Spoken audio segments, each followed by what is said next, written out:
আপনার জিমেল অ্যাকাউন্টটি মোট কয়টি ডিভাইসে লগ ইন করা আছে, মানে আপনার ডিভাইস ছাড়া অন্য কোনো ডিভাইসে লগ ইন করা আছে কিনা সেটা কিন্তু আপনি চাইলে চেক করে দেখতে পারবেন। এজন্য আপনি আপনার জিমেল অ্যাপটি ওপেন করবেন, উপরে প্রোফাইল এখানে টাচ করবেন, গুগল অ্যাকাউন্ট এখানে টাচ করবেন, এপাশে দেখেন সিকিউরিটি এখানে টাচ করবেন।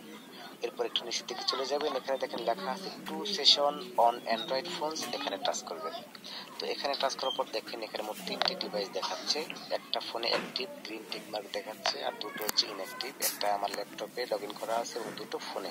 তো এখন এখানে যদি দেখেন আপনার নিজের ডিভাইস ছাড়া আদার্স কোনো ডিভাইসের নাম, মানে আননোন কোনো ডিভাইসের নাম, সেক্ষেত্রে বুঝবেন যে আপনার এই ইমেল অ্যাকাউন্টে আপনার ফোন ছাড়াও বা আপনার ডিভাইস ছাড়াও অন্য কোনো ডিভাইসে লগ ইন করা আছে। সেক্ষেত্রে আপনি সামনে দেখেন অ্যারো বাটন, এখানে টাচ করবেন। তারপরে উপরের দিকে দেখেন বাম পাশে সাইন আউট, এখানে টাচ করলেই আপনার ডিভাইস ছাড়া ওই ডিভাইস থেকে অটোমেটিক লগ আউট হয়ে যাবে। আপনার জিমেল অ্যাকাউন্টটি মোট কয়টি ডিভাইসে